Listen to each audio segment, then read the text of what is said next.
Nos enteramos de una triste noticia, bueno, la desaparición física después de un poco más de 90 años y un poco más de 60 años de militancia de Nora Cortiñas. Pablo, gracias por atendernos, Radio Corrientes te saludamos.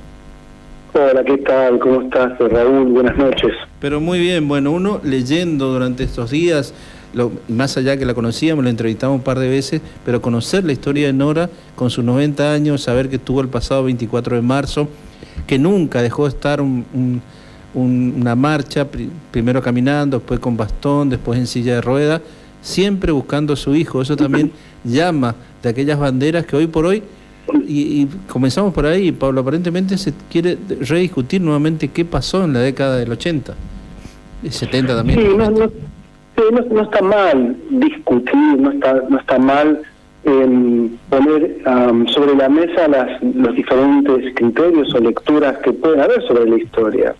Lo que sí está mal es el negacionismo y la reivindicación de métodos crueles. Ya sabemos que no fue una guerra, esta teoría que en algún momento se deslizaba, la de los dos demonios, no es la que corresponde, porque en una guerra hay muertes de un lado y de otro. De hecho, podemos remitirnos a Malvinas, más allá de que hay todavía NN, porque son, digamos, cuerpos no reconocidos, están los cuerpos ahí, y muchas madres y padres pudieron encontrarse con sus hijos muertos en guerra. En relación a la dictadura militar, el hecho de la desaparición forzada de personas y que nunca más hayan aparecido ubica un lugar diametralmente diferente. Entonces no hay una teoría de dos demonios ni una guerra en el sentido clásico. Hay otro método que es muy cruel y perverso, que es el secuestro, tortura y desaparición. Así, este es el primer punto. Después se puede discutir, se puede dialogar, se puede seguir pensando que es probable que no se hayan contado otros aspectos, claro, de la época de la dictadura. Es seguro que del lado de Montoneros, el Ejército Revolucionario del Pueblo, desde el otro bando, como se suele decir, también violencias, no hay duda, pero vuelvo a decir, son mecanismos muy diferentes. Claro. ¿Cómo fue escribir la historia de Nora, Marcelo? Contanos un poco. El diálogo con Nora, digamos, es anterior al libro. Ella tuvo el detalle de leer una novela que había escrito yo anteriormente, que se llama Las voces de abajo, que tiene como protagonista un muchacho con capacidades diferentes, que tiene el don de escuchar a los desaparecidos que hay en la granja en la que él está internado. Ese libro a Narita le gustó mucho y a partir de eso me quiso conocer. Éramos vecinos, a 4 cuadras de mi casa hasta la casa de Norita, y bueno, nos encontramos a charlar durante algunas jornadas, y en un momento donde ya nuestro vínculo era un poquito más profundo, le propuse hacer el libro, y ella era muy entusiasmada, enseguida se entusiasmaba, me dijo que sí, pero me pidió que sea psicológico, es decir, porque se estaba haciendo una biografía, una película, pero no había un libro como el que hicimos nosotros, que es un libro realmente muy, muy profundo, porque fueron 10 jornadas en su casa, donde charlamos de todo, de su vida antes y después de la desaparición de su hijo Gustavo, de su militancia, de la vida cotidiana, y bueno, esos diálogos que fueron 10, después los desgrabé, los corregimos juntos, y me parece que es un libro que ahora va a tener una dimensión diferente, porque va a ser escuchar la Norita en su casa, en su intimidad. Entiendo.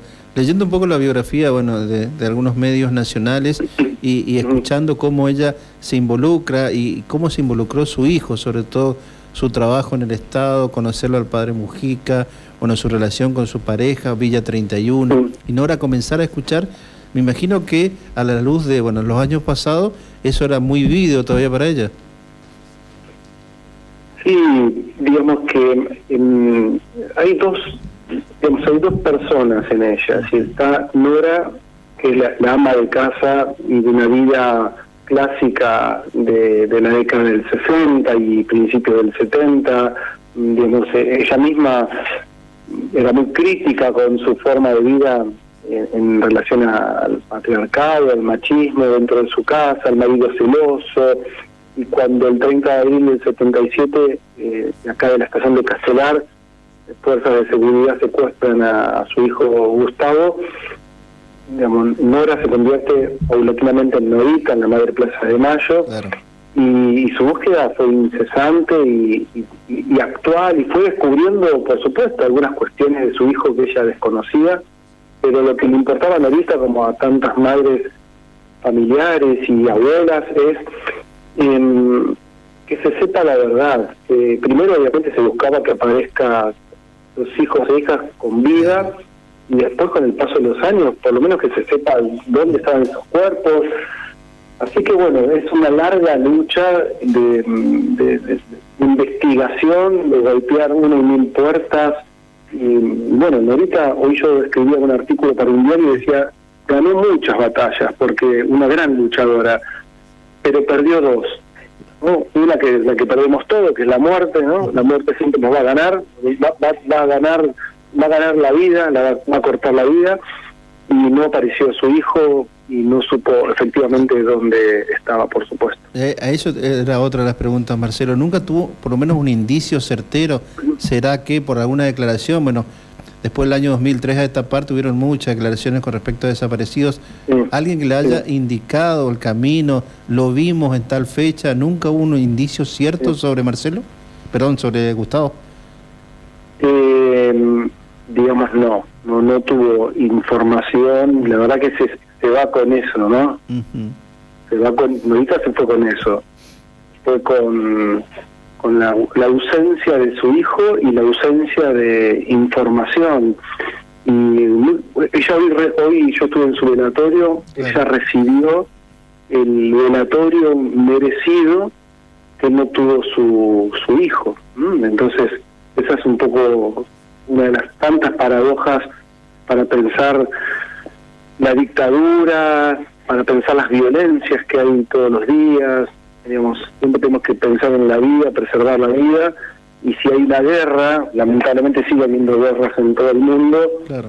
Bueno, que una cosa es la muerte, otra cosa es el exterminio, la desaparición. Estamos hablando siempre de discursos muy, muy diferentes. Así, y trabajando un poco con respecto a lo que se viene después de esto, porque a partir del 10 de diciembre, aparentemente, y lo hablamos un poco al principio de la charla, se está queriendo negar. ¿Vos creés que eso se va a acentuar o es una cuestión necesaria por parte del gobierno actual de tapar otras cosas y utiliza lo desaparecido, utiliza el dolor, utiliza algunas cuestiones para ir tapando, y cuando no necesite más vamos a volver a un cauce normal de lo que mencionaste, es decir, el hecho de algo que es muy, muy doloroso, pero que ya es algo reconocido por la sociedad? A mí me parece que siempre, ¿no?, priman dualismos, gente que se ubica de un lado y de otro, Boca River, peronistas radicales, kirchneristas macristas. No creo que el mundo tienda a unificar criterios. A mí no me preocupa eso, no está mal que hayan diferencias, siempre va a haber diferencias. El tema es que esas diferencias no se tornen violentas. Me parece que es esto, estamos en un tiempo donde esa famosa grieta y esas diferencias lo que va haciendo es instalar distintas violencias. Fíjate que, por ejemplo, en Twitter, la tendencia en estos días era Norita por un lado y una menos por el otro. Es decir, había un montón de personas negacionistas y violentas disfrutando de la muerte de Norita, poniendo como consigna una menos, que tiene otra violencia implícita, que se está jugando en el tema del femicidio, porque ni una menos tiene que ver con la preservación de la vida de las mujeres, y cuando muere una madre, una mujer como Norita, ponen una menos. Es decir, mucha carga violenta, mucho odio, y eso realmente es preocupante, y hay que denunciarlo y hay que decirlo. Claro, y Pablo, con respecto a eso, ¿se va a seguir trabajando, decir vos, de algunas instituciones, Madre Plaza de Mayo, para que las banderas continúen levantadas? Yo pienso que sí, porque todavía quedan algunas abuelas, algunas madres, hijos, familiares y muchos defensores de los derechos humanos. Adolfo Pérez Esquivel, hay muchas, por supuesto se van muriendo los mayores, ¿no? Las madres y las abuelas y muchos defensores que eran jóvenes en las décadas del 60, del 70. Ahora hay que pensar que hay una sociedad que tiene que humanizarse, hay una sociedad que tiene que empezar a tomar la luz de la lucha por la defensa de los derechos humanos, que no es solamente, porque la gente cree que derechos humanos tiene que ver con la aparición de desaparecidos y desaparecidas. Derechos humanos es que no haya pibes y pibas con hambre. Derechos humanos es que no haya personas con trabajos indignos o sin trabajo. Derechos humanos es que no haya gente en la calle. Entonces hay que ayudar a que la gente sea más reflexiva, que defensa de derechos humanos es que haya mayor dignidad en el ser humano, y para eso primero hay que humanizarse, ¿no? Comprender que lo que le está pasando a la sociedad nos está pasando a cada uno de nosotros. Entiendo. Pablo, mencionaste el libro por el cual Nora después te contactó, después las charlas con Nora. ¿Vas a seguir esa línea? ¿Vas a seguir escribiendo libros con respecto a ese tenor, o ya con el libro de Nora es un capítulo cerrado para vos?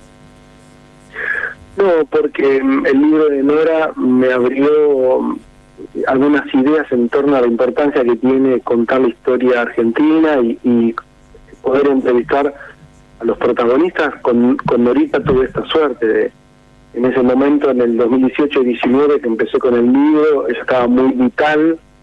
Es un libro donde se nota su fuerza, su trabajo de tantos años, su insistencia para la defensa de los derechos humanos.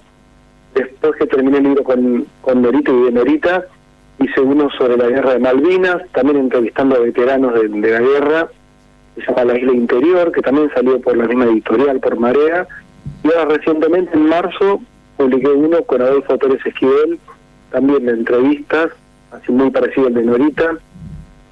Y bueno, pero ahora eso, voy mechando con algunos ensayos o escrituras, o tengo alguna novela ahí en el tintero o un poquito avanzada, pero la verdad que creo hoy en una literatura comprometida, reflexiva, y bueno, por eso ahora el de Adolfo Pérez Esquivel me parece que es un libro también importante para pensar los derechos humanos y la vida en su totalidad.